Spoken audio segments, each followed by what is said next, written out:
The Middle East is an incredibly tumultuous region, fraught with violence, corruption, and strong influence from outside powers. But the latest protests haven't come from Syria or Iraq, they've come from Lebanon. Protests that began in October of 2019 have resumed, sparked by the country's gradual reopening after lockdown. And while the spark is different, the root causes and issues the Lebanese are demanding a fix to are the same. The Lebanese pound has plummeted in value, and despite the Lebanese people forcing Prime Minister Saad Hariri out of office last October, many of the same issues have not been resolved. Daily electricity cuts, garbage piling up in the streets, sporadic water cuts, and environmental degradation. It's a dramatic turn for a nation once labeled the Switzerland of the East.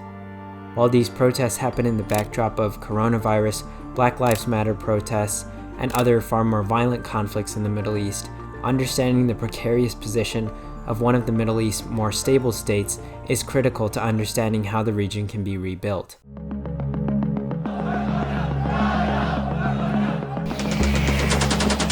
All day you will be safe. Alter your course. Anti-government protesters face off with security forces in central Beirut.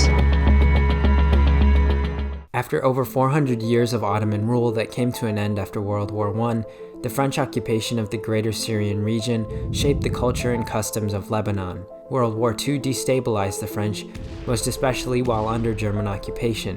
In 1943, from pressure from within and outside of Lebanon, General Charles de Gaulle granted Lebanon its independence. In its place rose a new kind of government, different from any other Middle Eastern system, and reflective of the cultural and religious diversity of Lebanon. Known as confessionalism, Lebanon's unwritten national pact of 1943 required that its president be Maronite Christian, its Speaker of the Parliament be Shia Muslim, its Prime Minister be Sunni Muslim, and the Deputy Speaker of Parliament and the Deputy Prime Minister be Greek Orthodox. This is a concept known as sectarianism, and it can be seen everywhere in Lebanese government. This also impacts the civil and personal law system, which are separate for each sectarian community. But while the form of government looks appealing in principle, it's been the root of widespread issues across the country. But to understand today's protests, we have to backtrack. While Lebanon enjoyed relative prosperity in the 50s and 60s, the country broke out into civil war in 1975. And that's when the Palestine Liberation Organization, or PLO, got involved. The PLO's main goal is to liberate Palestine from Israel. While they are a recognized UN permanent observer, the PLO has been found responsible for dozens of attacks and inciting terrorist activity. But at the time, the PLO was headquartered in Beirut, and they urged the Lebanese to war, along with other Middle Eastern factions. The war pitted Christian groups against Muslim militias and the PLO. In 1976, Lebanese President Elias Sarkis asked for the Syrian army to intervene on the side of the Christians and help restore the peace. The US also sent troops as peacekeepers. But in 1977, violence began spilling over into Israel. So Israel invaded Lebanon, inviting yet another faction to the fight. No longer was the war purely centered around bringing peace to Lebanon, but the PLO used Lebanon to stage its attacks on Israel and broke ceasefire agreements on hundreds of occasions. And it became apparent that the PLO sought an ally in the Lebanese that they could use against Israel. That became abundantly clear in declassified US Central Intelligence Agency documents in 2011. In the late 80s, the Arab League sought peace in the region and established a ceasefire that led to the Lebanese parliament agreeing to the Taif Agreement, which included a timetable for Syrian, US, and Israeli withdrawal from Lebanon, and a formula for deconfessionalization of the Lebanese political system. The Taif Agreement was never fully implemented, and Lebanon's system of confessionalism continues to this day. But in Lebanon's haste to take up arms, various militant groups formed during the Civil War. Further declassified documents by the CIA identify the Islamic Jihad Organization, a pseudonym that confused intelligence agencies for years.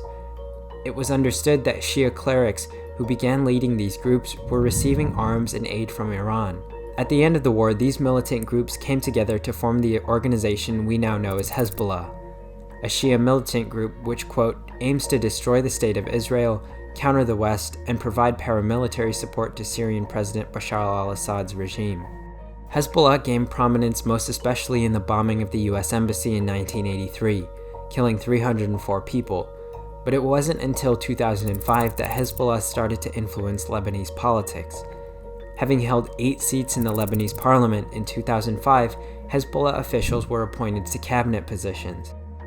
That same year, Lebanon expelled Syrian forces out of its borders, and Prime Minister Rafik Hariri was assassinated in a car bomb explosion that triggered the Cedar Revolution. These were a series of demonstrations that led to Syria's withdrawal in 2005 and remained almost entirely peaceful. The US also started to take notice. Now, for more on the developments in Lebanon, we go now to senior Middle East correspondent Samantha Bee live in Beirut. Samantha, thank you so much for joining us. Thank you. But Hezbollah is essentially a terrorist organization. Was a terrorist organization. In the new Lebanese democracy, they're now classified as a 527 political action group. A UN investigation later blamed Hezbollah for the assassination. But the protests of the Cedar Revolution give us an insight into the current protests. Today, the Lebanese movement is largely united, with protests across sectarian lines. Lebanese Christians, Druze, Sunnis, and even Shias have come together in protest against political corruption and the political elites who have protected the increasingly unpopular sectarian system of governance. The energy is present. When I see the scene and all the people from all religions coming down to the streets, this is the energy itself. When I see the Sunni, Shiites, Christian, and Druze from all regions, they don't care where from, how, and why, all united with one hand.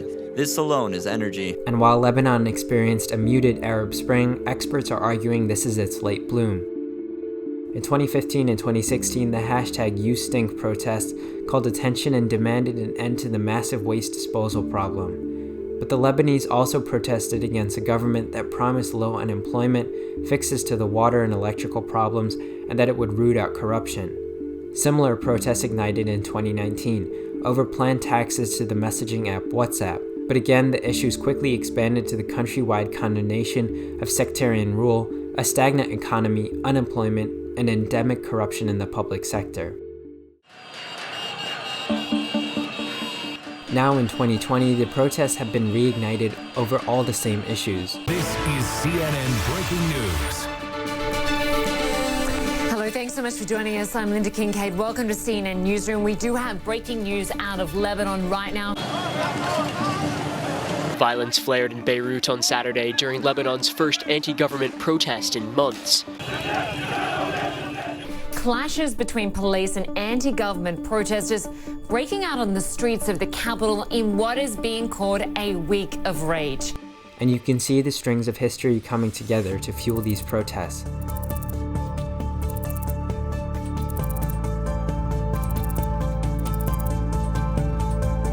But despite an unemployment rate of 35% and a poverty rate of 45%, it's not just the economy driving these protests. The Lebanese are making a common enemy of Hezbollah, whose popularity has decreased so much over the past 2 decades that the Egyptian regime of Hosni Mubarak classified Hezbollah as a terrorist group back in 2012. But to the Lebanese, Hezbollah is more than just a terrorist group. It's become increasingly clear that it's an arm of the Iranian regime. Now protesters are calling for UN Security Council Resolution 1559 to be evoked, which would mean Lebanese militant groups would have to disarm. This is a critical moment, and even more important that it be closely watched. It's particularly pivotal for the United States, who have tried and failed to establish Lebanon as a key ally in the Middle East.